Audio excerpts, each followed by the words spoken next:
오늘 우리에게 주신 하나님의 말씀은 구약성경 출애굽기 14장 10절부터 14절까지 말씀입니다.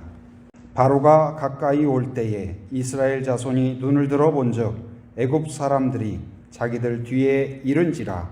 이스라엘 자손이 심히 두려워하여 여호와께 부르짖고 그들이 또 모세에게 이르되 애굽에 매장지가 없어서 당신이 우리를 이끌어내어 이 광야에서 죽게 하느냐? 어찌하여 당신이 우리를 애굽에서 이끌어내어 우리에게 이같이 하느냐?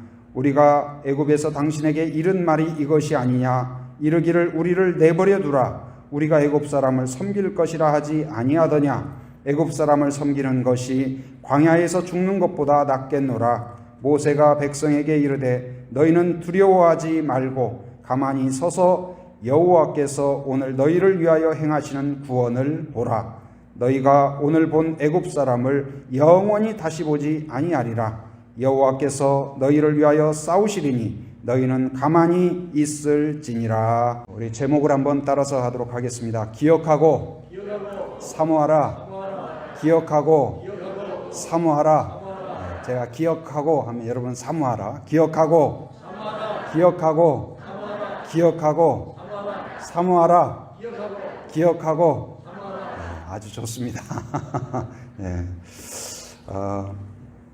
어제는 우리 민족에게 있어서 특별한 일을 기념하는 날이죠. 혹시 무슨 날인지 아십니까? 광복절이죠. 광복절. 빛을 다시 찾은 날이고 우리의 주권을 다시 찾은 날입니다. 우리의 자유를 다시 찾은 날이죠. 그래서 어제가 이제 제 75주년 광복절이었습니다. 그런데 오늘 말씀은 바로 우리 민족이 36년 동안 일제의 압제와 또한 우리의 모든 것을 수탈당했던 그러한 역사 가운데에서 우리의 힘이 아니라 우리의 계획이 아니라 우리의 작전이 아니라 하나님의 은혜로 하나님의 계획으로 우리가 해방을 얻게 되었죠. 빛을 다시 찾은 겁니다. 은혜를 다시 찾은 겁니다. 자유를 다시 찾은 거죠. 그처럼 오늘 이스라엘 백성은 우리는 36년인데 이스라엘 백성은 무려 몇 년이었을까요? 430여 년 동안 바로 애굽에 오늘날로 보면 어딜까요? 이집트에 억류되어 있었습니다. 노예로 전락한 삶을 살고 있었어요. 그런데 이 그들의 힘이 없을 때에, 그들의 능력이 없을 때, 계획을 꿈꿀 수 없을 때에 하나님의 전능하신 은혜로, 능력으로, 계획으로 구출이 되죠. 이걸 뭐라고 말합니까? 출애굽이라고 이야기해요. 바로 이 이집트, 이 출이라는 건 이제 나온다는 의미죠. 그래서 애굽에서 나온다. 하나님의 전적인 은혜로. 그래서 이제 애굽에서 나왔으니, 그 자유를 얻었으니, 나올 때 그냥 나온 게 아닙니다. 그 애굽에 있던 모든 좋은 것을 다 가지고 나올 수가 있었어요. 10가지 재앙으로 인하여서 이제 바로와 이 애굽의 모든 군대와 백성들이 항복을 한 거예요. 손을 든 거예요.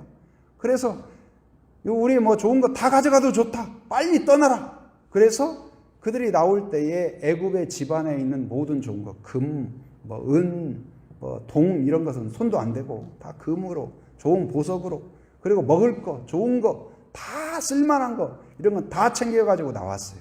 얼마나 좋았겠어요.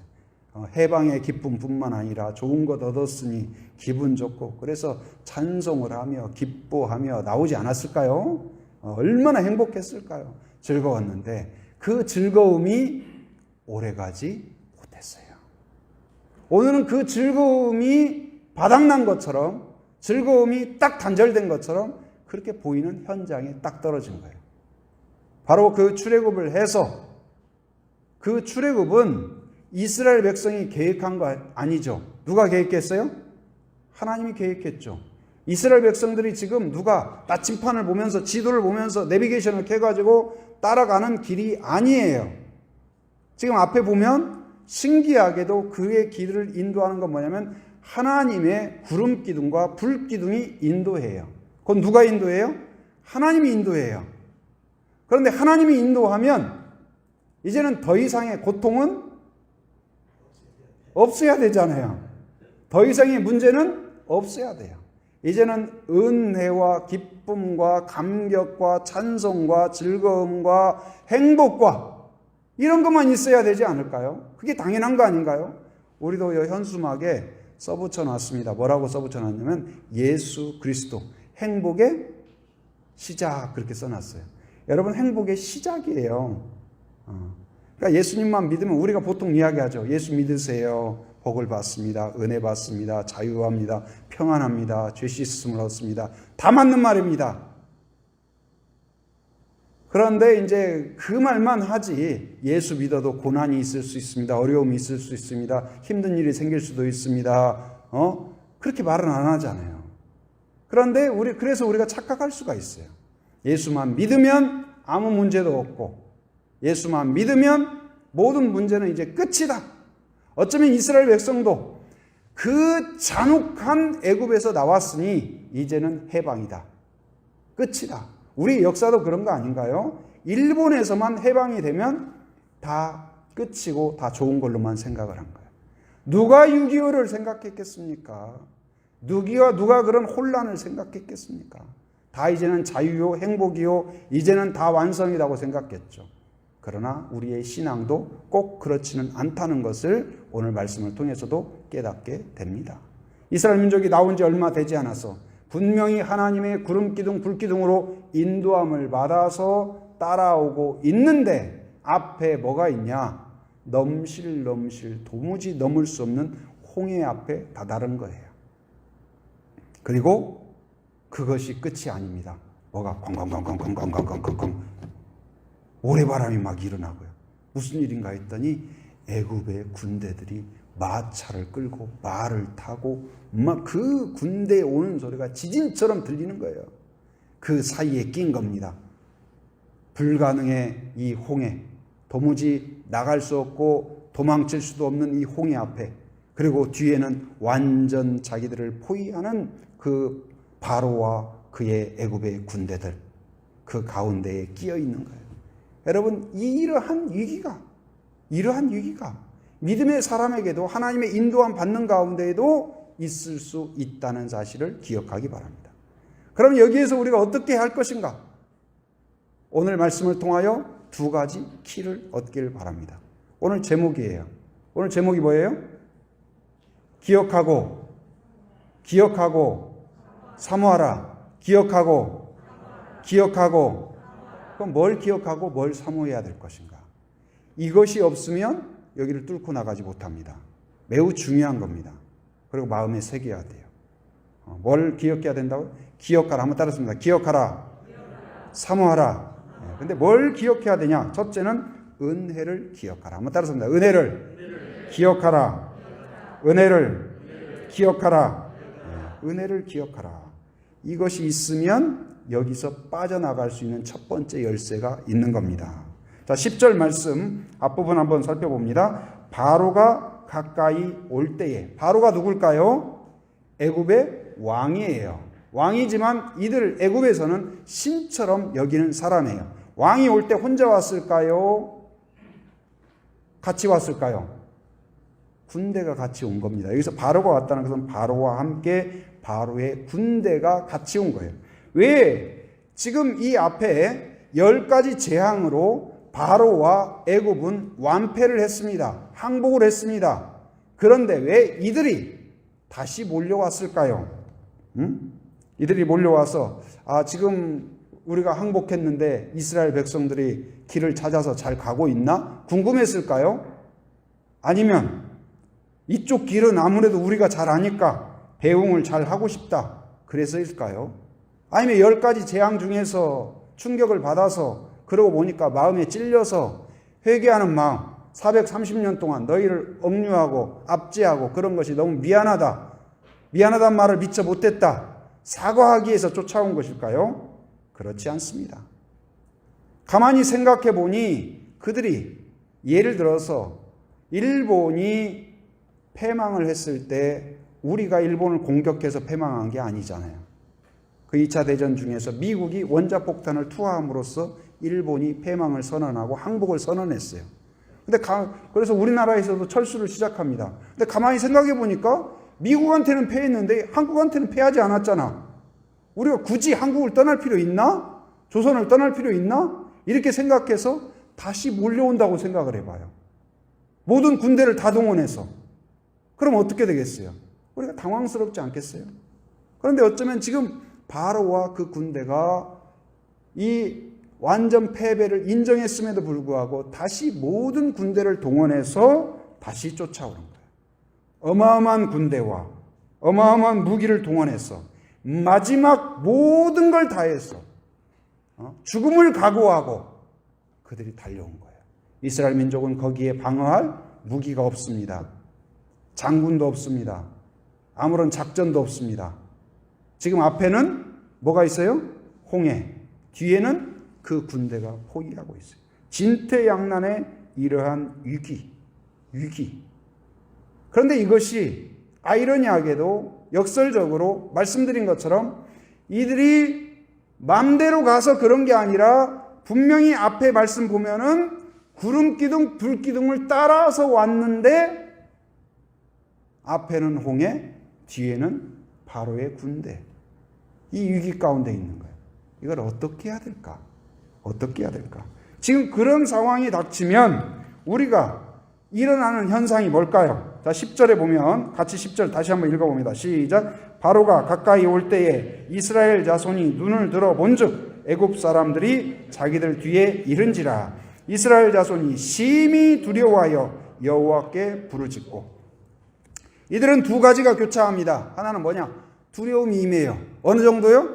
심히 죽을 것 같아요. 두려움. 여러분, 두려움이라는 것이 무엇입니까? 자, 지금 홍해 물이 막 덮었어요, 안 덮었어요? 지금 안 덮었어요. 그러나 이미 두려움의 물이 자기를 덮은 거예요. 바로의 칼과 창이 찔렀어요, 안 찔렀어요? 안 찔렀어요. 그러나 두려움의 창이 이미 심장을 도려냈어요. 꼼짝도 못해요. 아무것도 못해요. 벌벌 떨고 있습니다. 그런데 한편으로는 여호와께 부르짖었다 그랬어요. 그러니까 성경에서 부르짖는다는 말은 대부분 기도와 연관이 있습니다. 그렇다고 보면은 두려움에 떨면서도 또 한편으로는 기도했어요. 어쩌면 우리도 그렇죠. 믿음이 없는 건 아니에요. 그래서 두려움에 벌벌 떨리면서도 하나님 살려줄 수 있다면 살려주세요. 하나님 실수하신 거 아니에요? 하나님요, 안 가보신 길이라 조금 길 헤매신 것 같은데 빨리 좀 찾게 해주세요. 빨리 좀 제정신 들어주세요. 하고 막 하나님한테 지금 그런 상황이에요. 그래서 첫 번째 나타난 건 뭐냐? 심히 두려워했다. 두려움이 임해요. 두 번째는 뭐냐? 11절 같이 읽어봅니다. 시작. 그들이 또 모세에게 이르되 애굽에 매장지가 없어서 당신이 우리를 이끌어내어 이 광야에서 죽게 하느냐? 어찌하여 당신이 우리를 애굽에서 이끌어내어 우리에게 이같이 하느냐? 자, 우리는 누구예요? 이스라엘 백성들이에요. 당신은 누구예요? 여기서? 모세예요. 모세. 지금 뭐 하는 내용이에요? 왜 너 때문에 지금 우리가 이 고통을 당한다? 왜 우리의 인생에 끼어들어가지고 너 때문에 모세 왜 우리를 찾아왔냐? 너를 만난 것이 내 인생의 최고의 오점이다. 네 말을 듣지 말았어야 됐는데 우리가 끝까지 거부했어야 됐는데 다 지금 너 때문이다. 뭐가 나타나요? 이러한 심각한 고난과 어려움이 임하면 첫째는 두려움, 두 번째는 원망과 불평이 생깁니다. 그리고 서로 원망해요. 가정에 어떤 어려움이 생기면 부부간에 동반자가 아니라 서로 이제 권투 선수가 됩니다. 당신 때문이야. 내가 오지 말랬지. 내가 이럴 줄 알았다니까. 당신 하는 일이 그렇지. 하면서 서로 공격하고. 그때 당신도 아무 말 안 했잖아. 아무 말 안 했지. 내가 좋다고는 안 했잖아. 하면서 서로 이제 치고받고 뭐하고 공격하고 원망하고. 내가 당신 말 듣는 게 아니었는데. 또 사업을 하면서도 여러 가지 일에서 동료에 대해서 교회 안에서도 마찬가지예요. 이 사람 원망, 저 사람 원망. 그 원망이 막 일어납니다. 세 번째는 무엇이냐?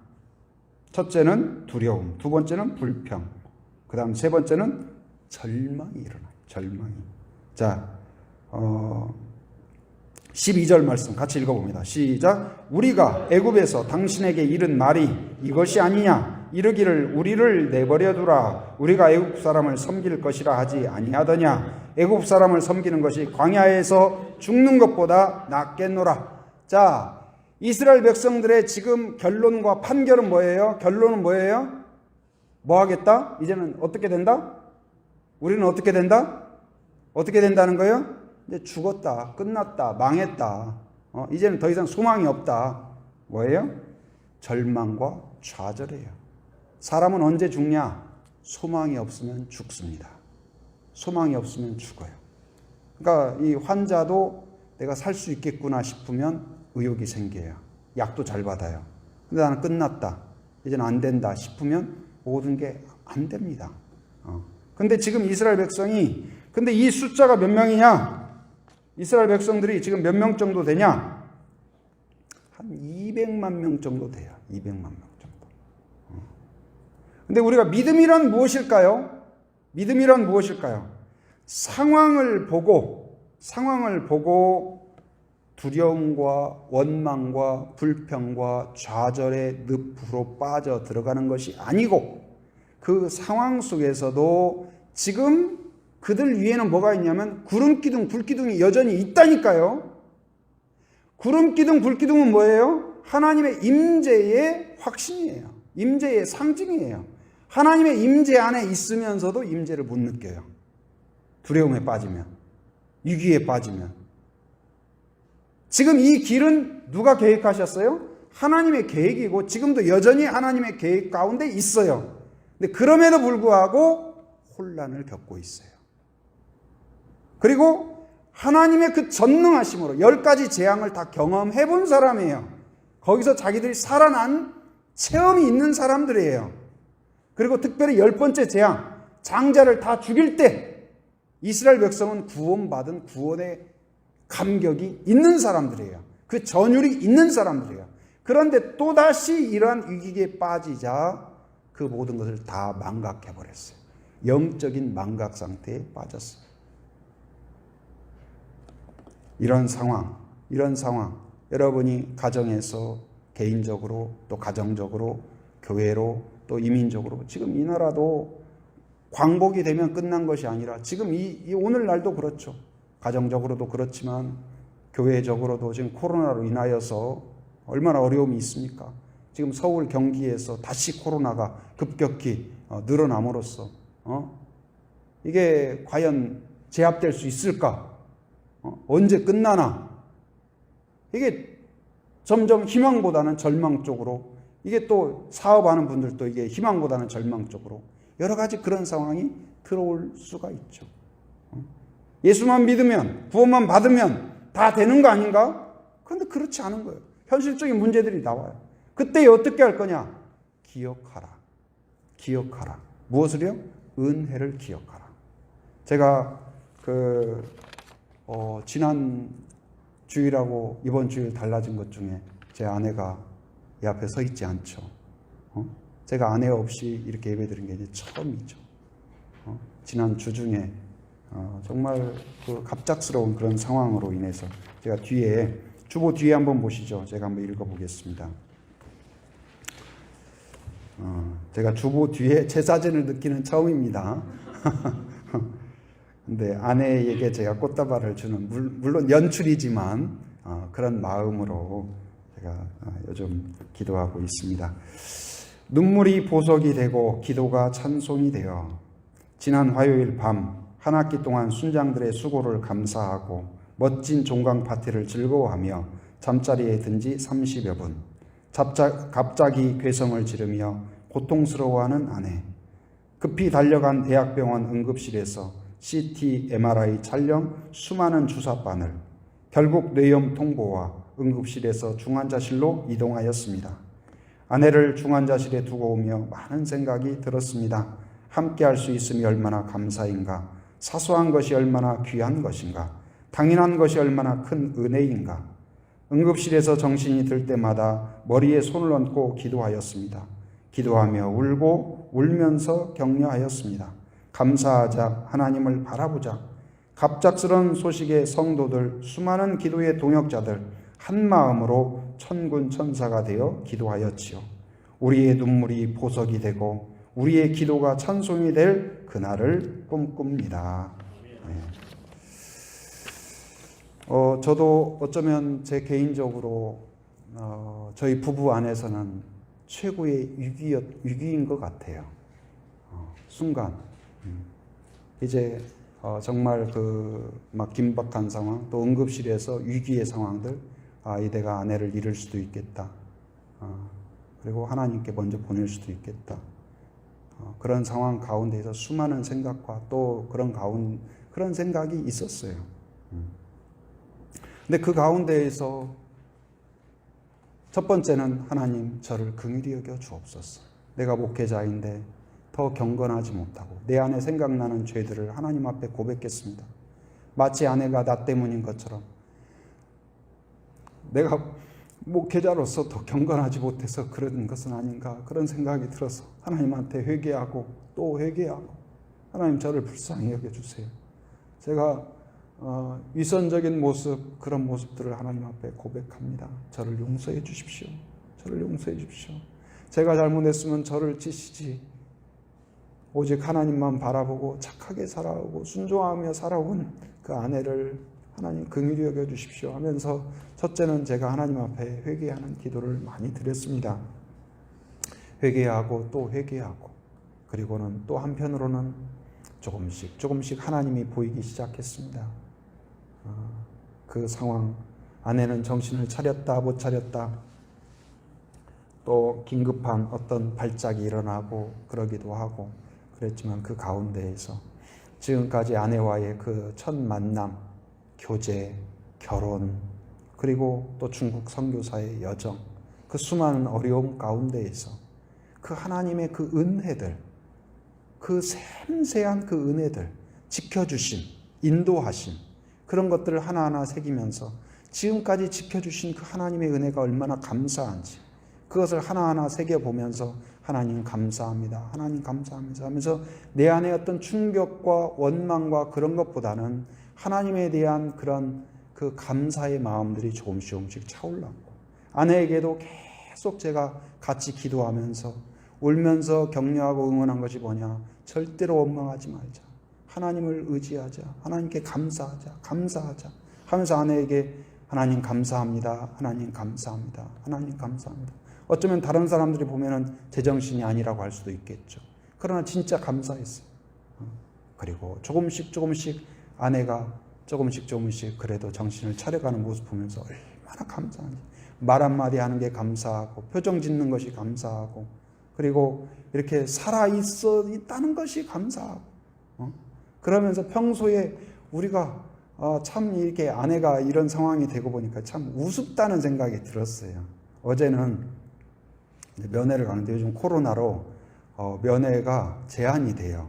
그래서 원래는 중환자실도 오전에 한 번, 저녁에 한 번 그렇게 되잖아요. 요즘은 아침 9시부터 9시 반까지만 한 번만 딱 되는 거예요. 그것도 한 사람만 된대요. 교대도 안 돼요.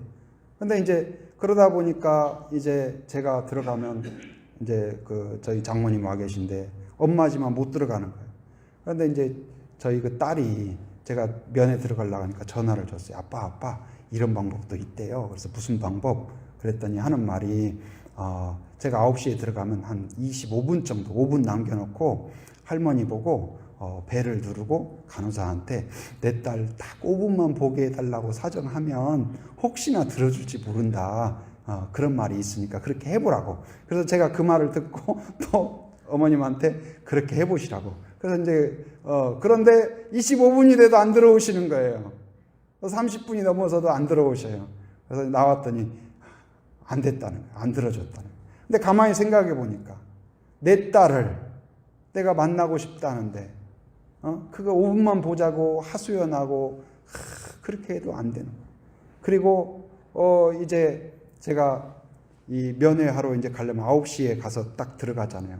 제가 학교 다닐 때 1등은 많이 못했지만 이것은 그래도 내가 1초라도 놓칠 수 없다. 30분 그래도 꽉 채워야 된다. 그래서 제가 1등으로 섰어요. 1등으로 서가지고 막 불이 났게 들어가고. 이렇게 평소에 아내와 이야기하기를 이렇게 사모했던가? 그리고 아내의 그 반응에 내가 이렇게 호응하고 기뻐했던가? 그런 생각들. 어쩌면 우리가 너무나 많은 기회, 너무나 많은 은혜 가운데 살면서 하나님의 임재 안에 살면서도 이스라엘 백성이 지금 구름 기둥, 불 기둥 아래에 있으면서도 하나님의 은혜를 모르고 임재를 잊어버렸듯이, 그리고 하나님의 능력과 변치 않는 계획 가운데 지금 가고 있으면서도 길을 잃어버렸던 것처럼 어쩌면 우리가 그 풍성함 가운데 있으면서도 빈곤 가운데 살아가지 않나.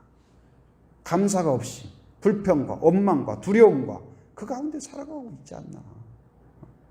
그러면서 어쩌면 이런 생각이 들었어요. 이게 하나님이 광야의 길로 우리를 인도하고 있다면, 홍해 가운데 지금 있다면, 하나님이 함께 하신다면 우리가 어떻게 하기를 원하실까?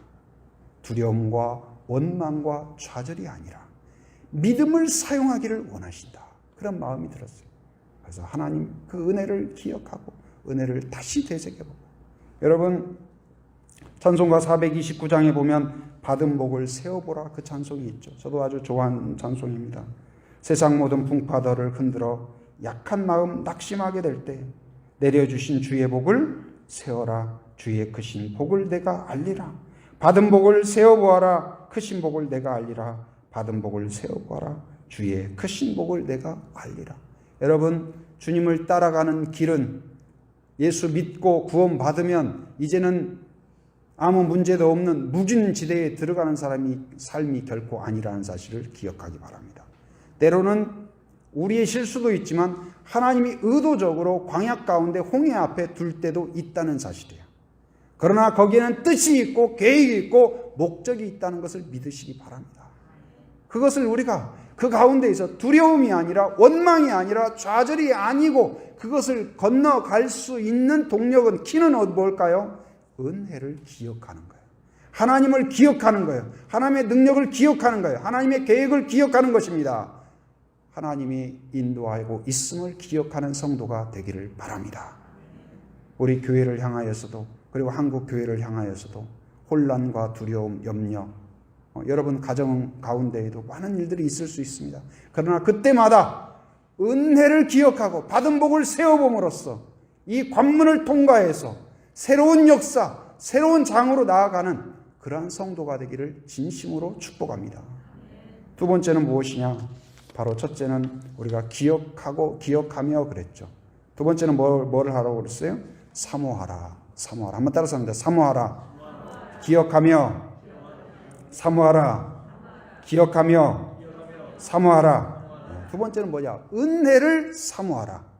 아까는 우리가 기억하는 것은 받은 은혜, 주신 은혜, 우리에게 베풀어 주신 은혜, 나를 만나 주신 하나님, 내가 경험한 하나님, 출애굽하게 해주신 하나님, 10가지 재앙으로 무적의 애굽을 무찔러주신 그 하나님, 승리의 하나님을 기억해야 한다면 앞으로 이 홍해를 건너게 하실 하나님, 저 지금 우리를 포위한 저 애굽을 다시 완벽하게 처리하실 하나님을 사모하라, 확신하라.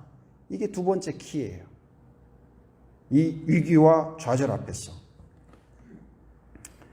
이 지금 상황은 똑같죠. 근데 200만에 이르는 백성들은 한결같이, 그 안에는 똑똑한 사람도 있습니다. 경험이 많은 사람도 있습니다. 연륜이 많은 사람도 있습니다.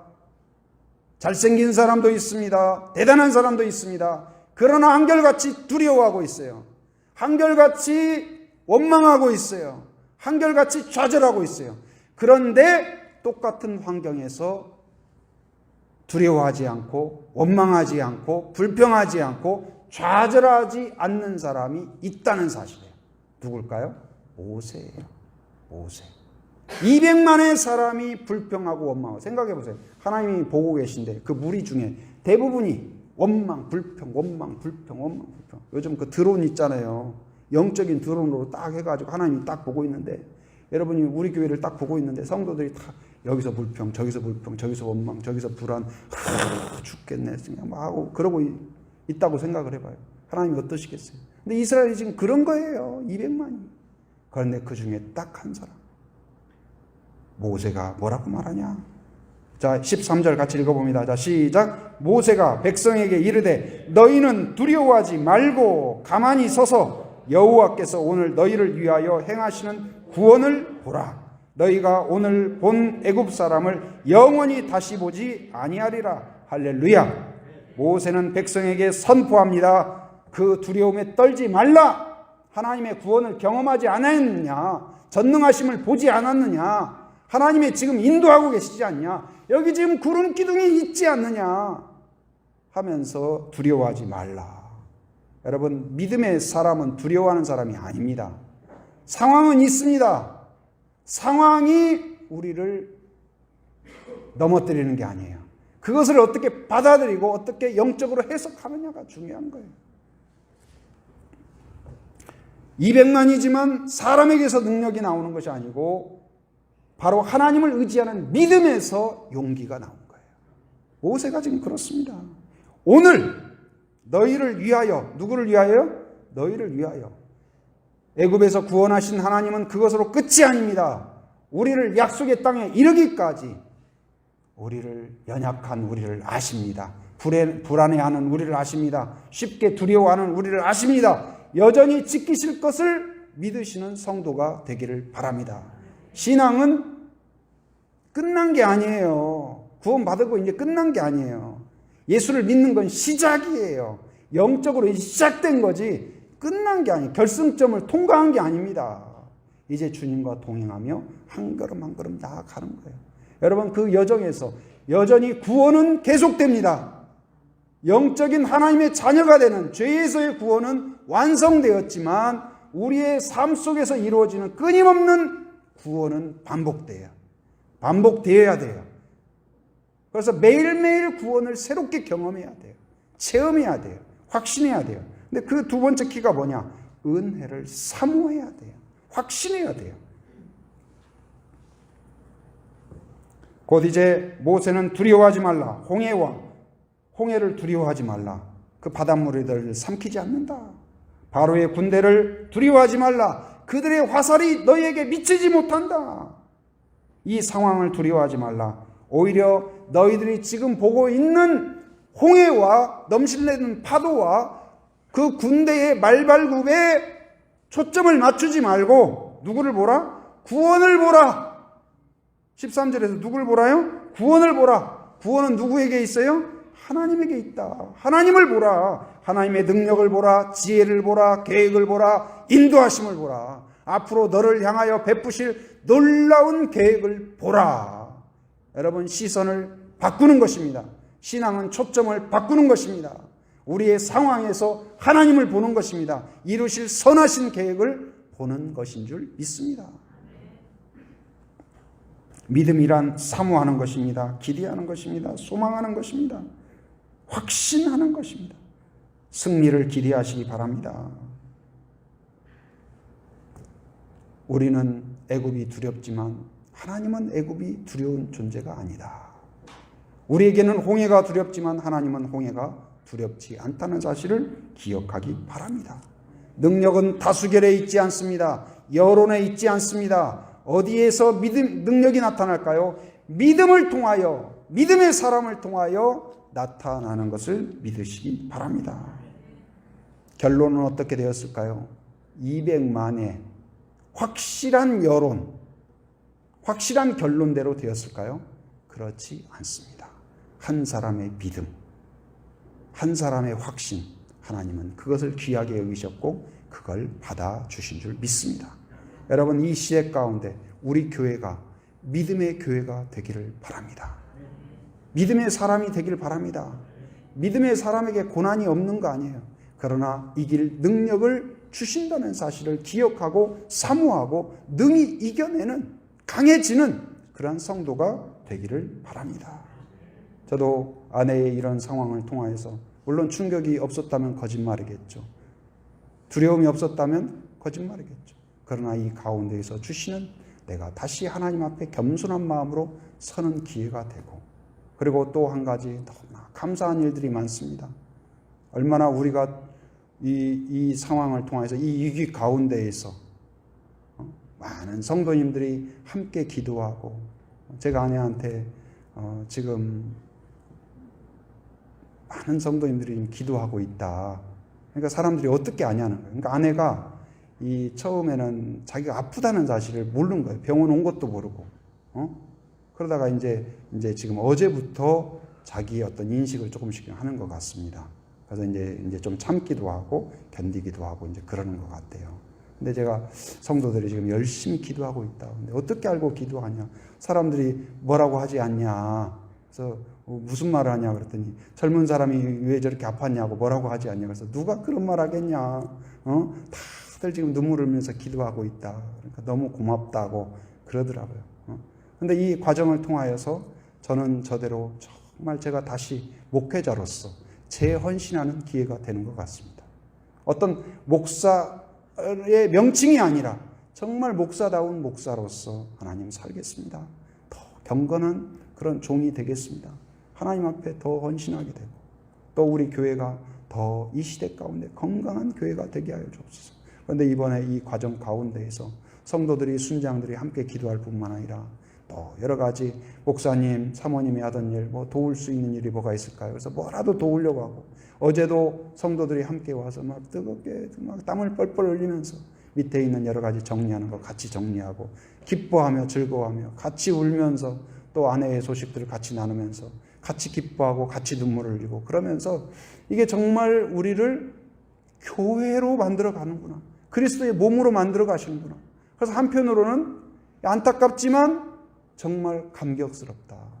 그리고 제가 또 이렇게 하면서 또 이제 한 성도님이 저한테 카톡을 보냈어요. 근데 신앙생활을 한 지 오래되지 않은 그런 성도님이에요.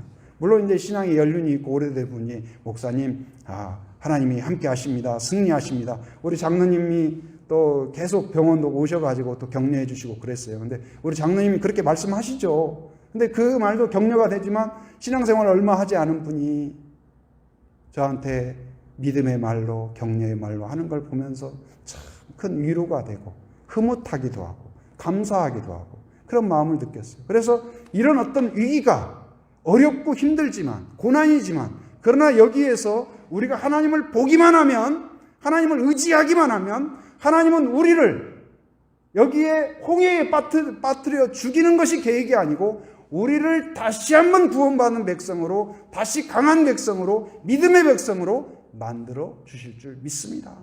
오늘 그래서 아까 글 쓴 것처럼 우리의 눈물이 보석이 되는 날이 될 줄 믿습니다. 간증이 되는 날이 될 줄 믿습니다. 기도가 찬송이 되는 그날이 올 줄 믿습니다.